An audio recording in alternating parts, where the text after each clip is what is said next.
আসসালামু আলাইকুম এভরিওয়ান। আজকে আপনাদেরকে দেখাবো যে কীভাবে আপনাদের মোবাইলের স্পিড বাড়াবেন। অর্থাৎ হচ্ছে আমরা যখন নতুন মোবাইল কিনি, মোবাইল ফোন কেনার পরে কিন্তু মোবাইল 2-1 বছর পরে কিন্তু মোবাইল হ্যাং হয়ে যায়, অর্থাৎ হচ্ছে মোবাইল খুব স্লোলি কাজ করে।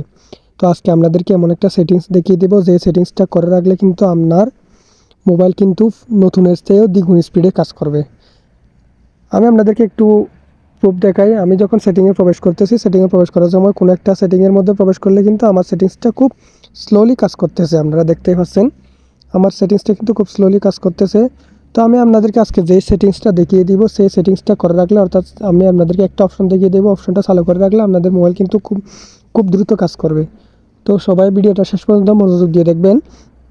আর আপনাদের কাছে একটাই রিকোয়েস্ট, যারা এখনও পর্যন্ত আমার এই চ্যানেলটা সাবস্ক্রাইব করেন নাই, সবাই চ্যানেলটা সাবস্ক্রাইব করে পাশে থাকা বেল আইকনটি বাজিয়ে দিবেন। আর যদি ভিডিওটা ভালো লাগে তাহলে ভিডিওটা একটা লাইক দিয়ে যাবেন। তো চলুন ভিডিওটা শুরু করা যাক। প্রথমে যার মোবাইল থেকে সেটিংস অ্যাপ্লিকেশনটি ওপেন করে নেবেন।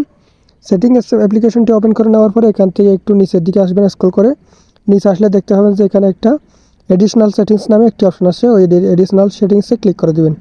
ক্লিক করে দেওয়ার পরে এখান থেকে আবার দেখতে পাচ্ছেন যে একটা সেটিংস আছে অ্যাক্সেসিবিলিটিতে ক্লিক করে দেবেন। অ্যাক্সেসিবিলিটিতে ক্লিক করে দেওয়ার পর এখান থেকে একটা অপশন দেখতে পাচ্ছেন যে ভিশন নামের একটি অপশন, ভিশনে ক্লিক করে দেবেন। ভিশনে ক্লিক করে দেওয়ার পরে কিন্তু এখান থেকে আপনাদের সামনে এরকম একটা ইন্টারফেস শো করবে। এখান থেকে একটু নিচের দিকে স্ক্রল করবেন, এখানে একটি অপশন দেখতে পাবেন যে রিমুভ অ্যানিমেশনসে ক্লিক করে দেবেন।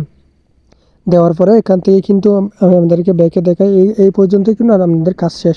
যখন থেকে রিমুভ অ্যানিমেশনটি অপশনটি অন করে রাখবেন, এরপর থেকে কিন্তু আপনাদের মোবাইল কিন্তু আগের চেয়ে দ্বিগুণ দ্রুত কাজ করবে। আমি আপনাদেরকে দেখে আমি বের হলে দেখতে পাবেন, বুঝতে পারবেন আপনারা। আমি যখন বের হচ্ছি কিন্তু খুব দ্রুত বের হয়ে যাচ্ছে। কোনো একটা অ্যাপসে প্রবেশ করতেছি, খুব দ্রুত প্রবেশ করাচ্ছে, আবার খুব দ্রুত বের করে দিচ্ছে, দেখতে পাচ্ছেন। তো বন্ধুরা, এইভাবেই কিন্তু আপনারা আপনাদের পুরনো মোবাইলকে নতুন মোবাইলের মতো করে রাখতে পারেন, নতুন মোবাইলের মতো স্পিড চলবে। বন্ধুরা, আজকের ভিডিওটা এই পর্যন্ত। ভিডিওটা আপনাদের কাছে কেমন লেগেছে অবশ্যই কমেন্ট করে জানাবেন, এবং এরকম আর নতুন নতুন ভিডিও পেতে সবাই চ্যানেলটা সাবস্ক্রাইব করে ভালো থাকবেন। দেখা হবে পরবর্তী ভিডিওতে। আল্লাহ হাফেজ।